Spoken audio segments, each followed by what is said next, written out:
अस्सलामुअलैकुम, मेरा नाम बख्तावर है and welcome back to my YouTube channel Bakhtawar Ali MLT education career. आज जो टॉपिक आपके लिए लेकर मैं आई हूँ वो है सीमन एनालिसिस। सीमन एनालिसिस के ऊपर मैंने एक और वीडियो भी बनाई हुई है जिसमें मैंने बहुत ज़्यादा डिटेल में हर एक स्टेप को एक्सप्लेन किया है। मैं उस वीडियो का लिंक डिस्क्रिप्शन बॉक्स में दे दूँ। उसके बाद है एब्स्टिनेंस, जो कि 3 to 5 डेज़ होना चाहिए, यानी कि सेक्सुअल गैप 3 to 5 डेज़ का होना चाहिए। अच्छा, उसके बाद सीमन एनालिसिस के अंदर हम 3 एग्जामिनेशंस करते हैं, एक फ़िज़िकल एग्जामिनेशन, एक केमिकल एग्जामिनेशन और एक माइक्रोस्कोपिक एग्जामिनेशन। जब भी हम सीमन का सैंपल रिसीव करते हैं तो सबसे पहले फ़िज़िकल एग्जामिनेशन करते हैं। हम फ़िज़िकल एग्जामिनेशन में सबसे पहले वॉल्यूम चेक करेंगे। जो इस सीमन का नॉर्मल वॉल्यूम होता है वो होता है 1.5 to 5 ml। उसके बाद है लिक्विफिकेशन टाइम। लिक्विफिकेशन का मतलब क्या होता है कि सीमन के सैंपल को 37 डिग्री सेंटीग्रेड पे रखा जाता है, क्योंकि सीमन का सैंपल बहुत ज़्यादा विस्कस होता है। तो उसको हम 37 डिग्री सेंटीग्रेड पर रख देते हैं ताकि वो सैंपल लिक्विफाई हो जाए। और लिक्विफिकेशन का नॉर्मल टाइम होता है 15 मिनट टू 30 मिनट्स। उसके बाद सीमन का हम कलर चेक करते हैं। सीमन का नॉर्मल कलर होता है ग्रे वाइट। अच्छा, उसके बाद विस्कोसिटी, यानी कि अगर लिक्विफिकेशन टाइम यानी कि 15 से 30 मिनट के अंदर आप जब सीमन के सैंपल का एक ड्रॉप उठा के चेक करेंगे तो आपको खुद अंदाज़ा हो जाएगा कि सैंपल थिक है या फिर सैंपल थिन हो चुका है। यानी कि अगर आप ड्रॉपर की मदद से एक ड्रॉप उठाएंगे, इजीली गिर रहा है, तो इसका मतलब ये है कि सैंपल थिन हो चुका है। फिज़िकल एग्जामिनेशन के बाद है केमिकल एग्जामिनेशन। केमिकल एग्जामिनेशन में सबसे पहले हम पीएच ऑब्जर्व करते हैं। जो हम नॉर्मली लैब के अंदर जो हम यूरिन टीआर परफॉर्म करने के लिए कलर स्ट्रिप यूज़ करते हैं, उसी स्ट्रिप से हम पीएच मेजर करेंगे। उसके बाद केमिकल एग्जामिनेशन में हम फ्रक्टोज मेजर करेंगे। फ्रक्टोज क्योंकि एनर्जी की सोर्स होती है स्पर्म सेल्स के लिए, नॉर्मली सीमन के अंदर फ्रक्टोज प्रेजेंट होता है। हम सिर्फ उन्हीं पेशेंट का फ्रक्टोज टेस्ट परफॉर्म करते हैं जिनके अंदर एजोस्पर्मिया होता है, यानी कि स्पर्म सेल एब्सेंट होते हैं। फ्रक्टोज हम कैसे परफॉर्म करते हैं इसके ऊपर मैंने वीडियो बनाई हुई है, मैं लिंक डिस्क्रिप्शन बॉक्स में दे दूंगी, आप चेक कर लीजिएगा। उसके बाद चलते हैं हम माइक्रोस्कोपिक एग्जामिनेशन की तरफ। माइक्रोस्कोपिक एग्जामिनेशन में सबसे पहले हम टोटल स्पर्म सेल काउंट करते हैं। Total sperm cell normally semen के सैंपल में 20 to 250 मिलियन पर ml पाए जाते हैं। उसके बाद हम मोटालिटी चेक करते हैं। मोटालिटी में हम 3 तरह के सेल चेक करते हैं, जिसमें कुछ सेल एक्टिव होते हैं, कुछ स्लगिश होते हैं जिनकी बहुत स्लाइटली सी मूवमेंट होती है, और कुछ बिल्कुल डेड होते हैं। एक्टिव सेल का नॉर्मल काउंट होता है ग्रेटर देन 40%। उसके बाद हम आ जाते हैं स्पर्म मॉर्फोलॉजी के ऊपर। अच्छा, ये आपको नज़र आ रहा है कि इसमें नंबर ए पर है नॉर्मल स्पर्म। ये बिल्कुल नॉर्मल स्पर्म है। नॉर्मल स्पर्म का काउंट ग्रेटर देन 60% होना चाहिए। उसके बाद ये हैं एबनॉर्मल स्पर्म्स, जिसमें कुछ हेड डिफेक्टिव हैं, कुछ टेल डिफेक्टिव हैं, कुछ डबल हेड हैं। तो इस तरह के आपको जब सेल नज़र आएंगे तो उनको आप काउंट करेंगे एबनॉर्मल स्पर्म सेल्स में। उसके बाद है आरबीसीज और डब्ल्यूबीसीज, यानी कि पस सेल और एपिथेलियल।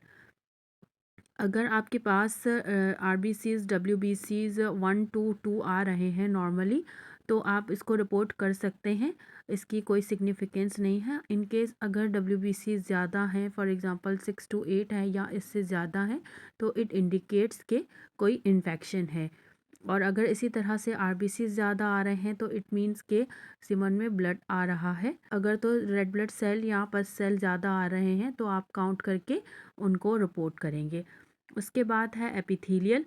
एपिथेलियल भी अगर 1-2 आ जाते हैं तो इट्स नॉर्मल, आप उसको रिपोर्ट कर सकते हैं। आइए अब हम चलते हैं टोटल सेल काउंट की तरफ। सेल काउंट करने से पहले थोड़ा सा हम न्यूबॉर्न चैम्बर को समझ लेते हैं ताकि हमारे लिए काउंटिंग आसान हो जाए। ये है न्यूबॉर्न चैम्बर। न्यूबॉर्न चैम्बर में जहाँ ये 2 सर्कल बन रहे हैं, यहाँ पर पाए जाते हैं स्क्वायर्स जिनमें हम सेल्स को काउंट करते हैं।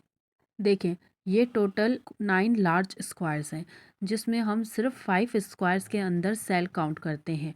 जहाँ पर W लिखा हुआ है, ये वो 4 स्क्वायर्स होते हैं जिनके अंदर हम वाइट ब्लड सेल्स भी काउंट करते हैं। उसके अलावा हम स्पर्म सेल भी काउंट करते हैं।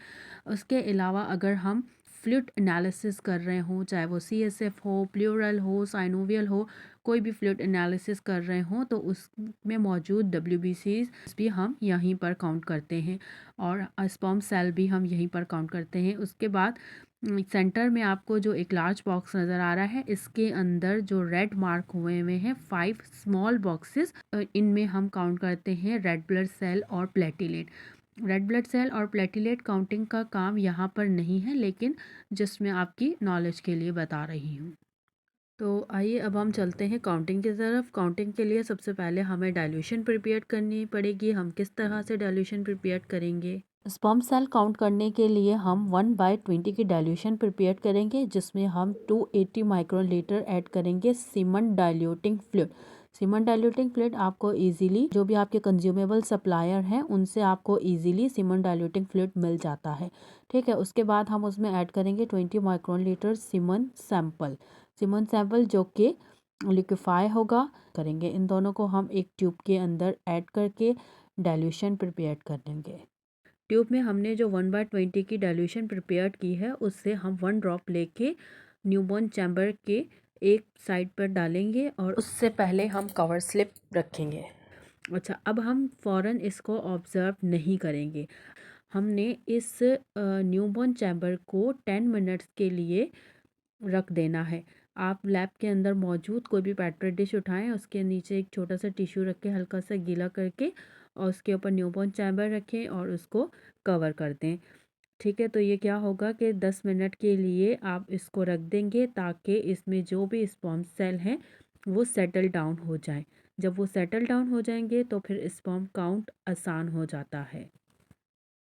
आफ्टर 10 मिनट्स हमने न्यूबॉर्न चैम्बर की जिस साइड पे प्रिपेयर्ड डाइल्यूशन ऐड की थी, हम उसको माइक्रोस्कोप के लेंस के नीचे रखेंगे और फिर सेल काउंटिंग स्टार्ट करें। सबसे पहले हम लेंस को सेट करेंगे 10x पे।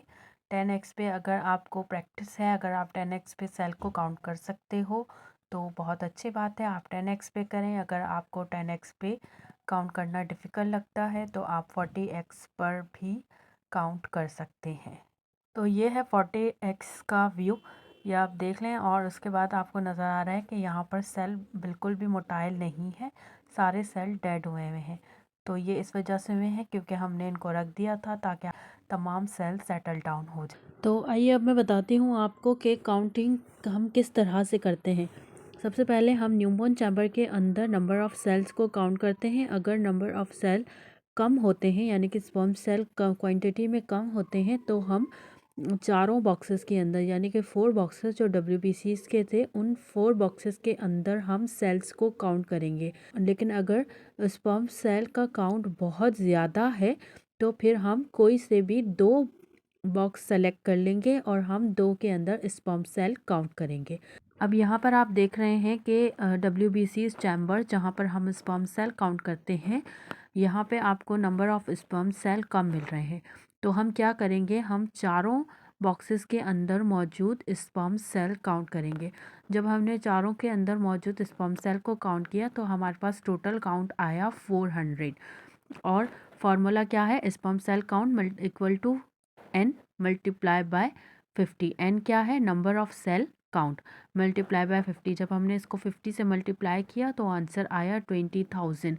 तो हम क्या करेंगे, हम देंगे 20 मिलियन पर ml। 20 मिलियन जो कि लो काउंट होता है। अब हम चलते हैं एक सेकंड सिनेरियो की तरफ, जिसमें हम देखेंगे कि चारों बॉक्सेस के अंदर जो स्पर्म सेल हैं उनका काउंट काफ़ी ज़्यादा है। तो जब स्पर्म सेल का काउंट ज़्यादा होता है तब हम क्या करते हैं कि हम कोई भी 2 बॉक्सेस सेलेक्ट कर लेंगे जिनके अंदर हम सेल काउंट करेंगे। तो यहाँ पर हमने ये 2 बॉक्स सेलेक्ट कर लिए जिनके अंदर जब हमने सेल काउंट किया तो हमारे पास टोटल नंबर ऑफ़ सेल आए 900। ये सेल वो हैं जो हमने 2 बॉक्सेस के अंदर काउंट किए हैं। तो टोटल सेल आए 900। अब यहाँ पर हम क्या करेंगे, क्योंकि हमने 2 बॉक्सेस के अंदर काउंट किया है, पीछे हमने चारों बॉक्सेस के अंदर काउंट किया था, यहाँ पर हमने सेल्स को सिर्फ 2 बॉक्सेस के अंदर काउंट किया है। तो यहाँ पर हम इसको करेंगे 100 से मल्टीप्लाई।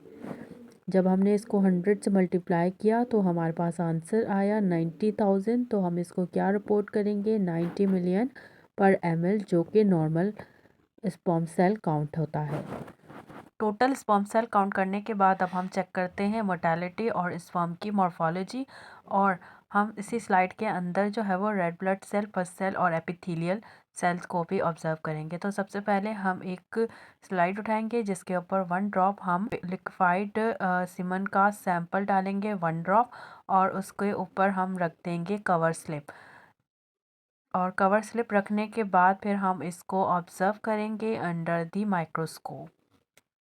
जब हम इसको ऑब्ज़र्व करेंगे तो यहीं पर हम एबनॉर्मल सेल भी ऑब्ज़र्व करेंगे, यहीं पर हम जो है वो सेल्स की मोर्टालिटी भी चेक करेंगे, और यहीं पर हम आरबीसीज़, डब्ल्यूबीसीज़ जो भी आपको नज़र आ रहे हैं यहीं पर हम काउंट करेंगे। ठीक है, तो इसी के साथ अगर आपको मेरी वीडियो पसंद आई है तो मेरे चैनल को लाइक, शेयर और सब्सक्राइब करना और फ्रेंड्स के साथ शेयर करना मत भूलिएगा। Thank you so much.